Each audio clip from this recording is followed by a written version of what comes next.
Prends simplement la décision de renoncer à ton ancienne vie. Renonce à toutes ces choses qui te tirent vers l'arrière. Renonce à toutes ces choses qui te maintiennent sous la coupe du diable. Renonce à toutes ces choses qui forment une barrière entre Dieu et toi et qui l'empêchent de t'écouter. Renonce à toutes ces choses qui te font faire du surplace depuis des années. Renonce à toutes ces choses qui t'empêchent de marcher vers ta destinée. Renonce à toutes ces choses parce que Dieu veut t'exaucer. Et ses plans pour toi sont des plans de gloire, sont des plans de liberté, des plans d'excellence.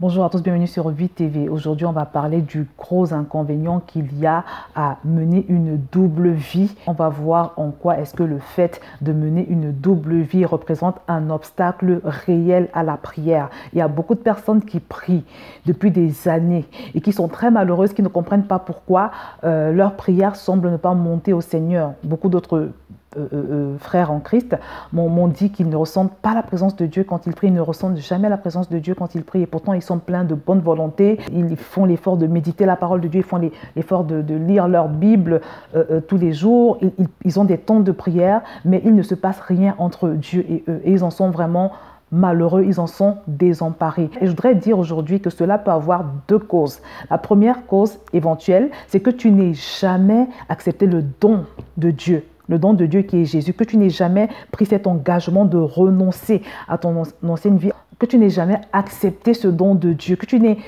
jamais été lavé par le sang de Jésus. Parce qu'en fait, pour pouvoir sortir de notre état de pécheur, parce que n'oubliez pas que l'homme n'est pécheur selon la Bible. On est pécheur, pourquoi? Parce que nous avons hérité du péché d'Adam qui a eu lieu depuis le jardin d'Éden. Donc, même si tu es né d'un père pasteur et d'une mère, je ne sais pas, prophétesse, et que tu mènes une vie droite, une vie, je ne sais pas, une vie juste, que tu crois en Dieu, tu pries, tu es quand même pécheur. Parce que la seule chose qui peut t'enlever le péché, ce péché originel, ce péché avec lequel nous naissons, c'est le sang de Jésus. D'où l'importance ou même le caractère indispensable du fait d'accepter Jésus. Tu dois accepter Jésus et prendre l'engagement de marcher avec lui en nouveauté de vie. Plusieurs fois, j'ai rencontré des personnes qui m'ont dit qu'elles sont nées chrétiennes. Quand vous leur demandez si elles sont enfants de Dieu, elles vous disent « Oui, je suis né chrétien, ma mère était diaconesse, mon père était ci. » Non, on ne peut pas naître chrétien. Si tu n'as jamais accepté le don de Dieu, si tu n'as jamais été lavé par le sang de Jésus, sache que tu es un pécheur et que tu n'es pas qualifié pour te tenir devant Dieu et lui demander quoi que ce soit. La deuxième catégorie de personnes, c'est ces gens qui ont éventuellement fait une prière du salut, quelque part, peut-être dans un culte. On t'a invité dans une église et puis il y a eu l'appel au salut, tu t'es levé, tu as fait la prière du salut et pour toi, c'est ton engagement. Sauf que sorti de là, tu as continué à mener ta vie impure. Il n'y a pas eu de changement, il n'y a pas d'avant et d'après. Personne autour de toi ne peut témoigner d'un véritable changement. Ça, c'est des conversions... je ne sais pas comment je peux appeler ça, c'est des conversions intellectuelles. C'est-à-dire, tu as pris un engagement, mais il n'était pas profond. Et peut-être qu'il n'était même pas sincère. Et c'est pour ça qu'il n'y a pas de changement. L'autre hypothèse, c'est que tu étais sincère au moment où tu as pris cet engagement, mais comme tu n'as pas été suivi, tu n'appartiens à aucune église, tu n'as pas de conseiller spirituel, tu es comme ça dans le vent. Ce qui a pu se passer, c'est que tu te dessèches. Parce que quand on naît de nouveau, c'est un peu comme un enfant qui vient de naître, on a besoin d'être accompagné dans les premiers temps. On a besoin d'être accompagné au moins dans les premiers temps. Sinon, de la même façon qu'un enfant qui vient de naître, qui était en parfaite santé, dont personne ne prend soin, un tel bébé est condamné à mourir. Donc, quand tu t'engages avec Jésus, c'est important qu'il y ait cet accompagnement. C'est important de se faire accompagner sur comment entretenir une relation avec Dieu, comment faire pour mieux le connaître au travers de sa parole. Il y a une série de choses à faire. Il y a une série de choses à faire pour pouvoir honorer cet engagement que tu as pris avec le Seigneur Jésus. Et si tu ne l'as jamais fait, c'est peut-être ce qui explique ce vide au niveau de ta vie de prière. C'est peut-être ce qui explique que tu n'arrives pas à sortir du péché. Récemment, un frère en Christ m'a écrit pour me signaler qu'il était très malheureux parce que sa concubine, la jeune femme avec qui il vit en concubinage, le trompe. Elle le trompe et tout le monde est au courant et il en était très embarrassé, il se sentait humilié et il me disait que malgré toutes ces tentatives, il n'arrive pas à la convaincre d'abandonner cette vie de débauche. Et moi, ce que je lui ai dit, c'est vraiment de commencer par mettre sa vie en règle devant Dieu. Parce que tu me demandes de prier pour toi, de te soutenir dans la prière par rapport à ta fiancée qui te trompe. Mais le problème, c'est que vous vivez dans le péché. Et le péché est en général ce qui ouvre la porte au diable dans notre vie. Le péché ouvre la porte à Satan. Et parfois, là où nous prenons du temps pour prier, pour jeûner, pour que le Seigneur nous vienne en aide, on a simplement besoin de nous détourner du péché, d'abandonner notre vie de péché, de renoncer à cette vie de péché pour nous livrer véritablement, authentiquement, intégralement au Seigneur Jésus. Donc, je lui ai dit que je pensais qu'il fallait qu'il commence par mettre sa vie en règle devant Dieu, qu'il arrête ce concubinage, qu'il aille devant le Seigneur, qu'il demande pardon pour son péché et qu'il dise sincèrement au Seigneur qu'il veut commencer à marcher avec lui. Et que ce n'est qu'à partir de ce moment qu'il sera qualifié pour élever des prières au Seigneur. Il y a beaucoup de chrétiens qui veulent marcher avec Dieu, mais qui ne sont pas déterminés, qui ne sont pas résolus à abandonner le péché. Et je voudrais te dire aujourd'hui que c'est totalement impossible de pouvoir fonctionner avec Dieu en gardant son péché parce que Dieu est saint. Parce que Dieu est saint. Et c'est d'ailleurs ce qu'on va voir dans Ésaïe chapitre 59 au verset 1. Non, la main de l'Éternel n'est pas trop courte pour sauver, ni son oreille trop dure pour entendre. Mais ce sont vos crimes qui mettent une séparation entre vous et votre Dieu. Ce sont vos péchés qui vous cachent sa face et l'empêchent de vous écouter. Car vos mains sont souillées de sang et vos doigts de crime. Vos lèvres profèrent le mensonge, votre langue fait entendre l'iniquité. Donc ce passage est clair.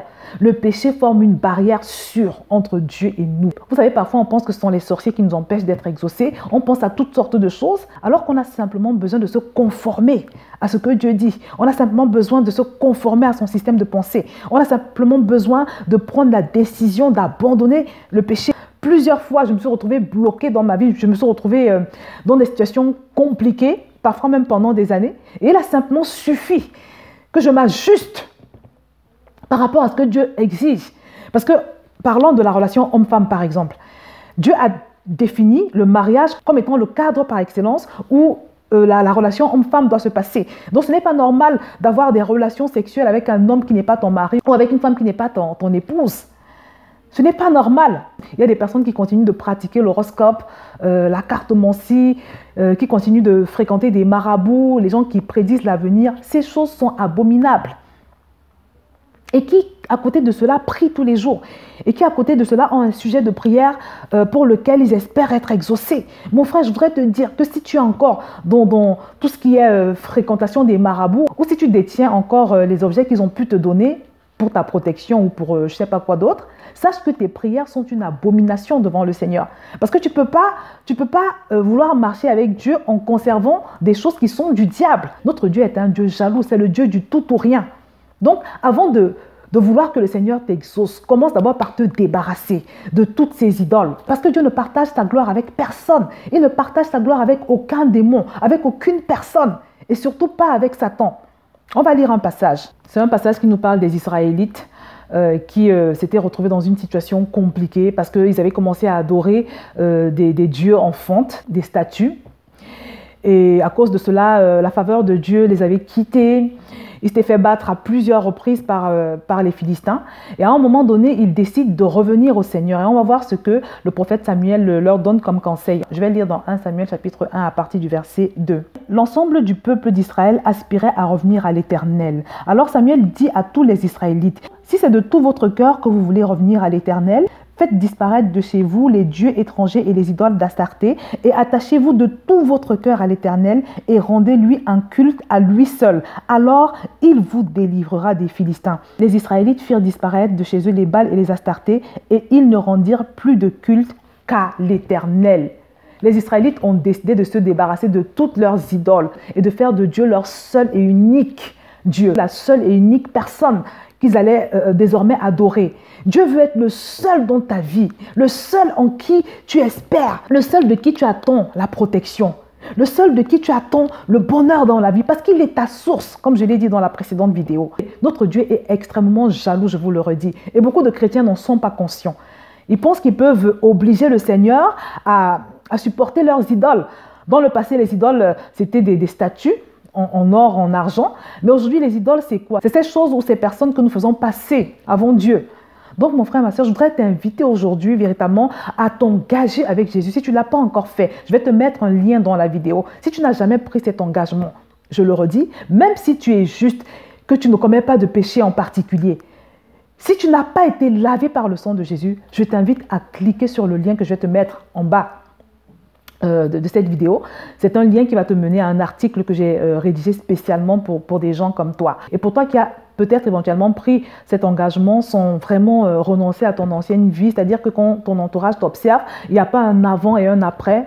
On constate que tu es resté la même personne, tu continues à pécher de la même façon, tu continues à faire des choses abominables, tu as conservé tes fétiches, tu continues de consulter l'horoscope, tu continues dans ton ivresse et dans toutes les autres mauvaises choses. Si c'est ton cas, mon frère, je t'invite sincèrement à prendre la ferme décision de renoncer à cette mauvaise vie.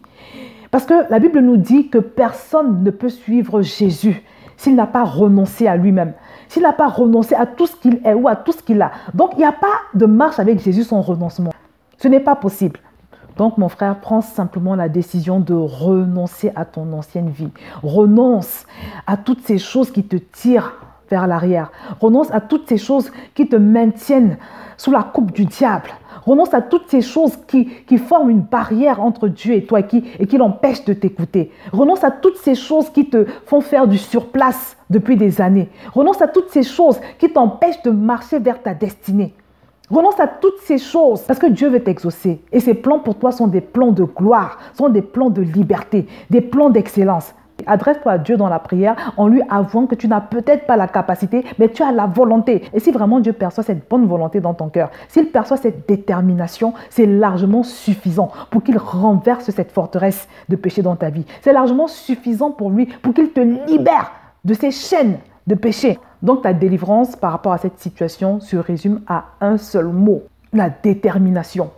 Détermination à abandonner ton ancienne vie. Détermination à abandonner ces choses, ces idoles qui te maintiennent dans cette situation. Et le Seigneur te promet qu'il fera tout le reste. Je vais donc m'arrêter là pour aujourd'hui et je te dis à très bientôt sur Vie TV.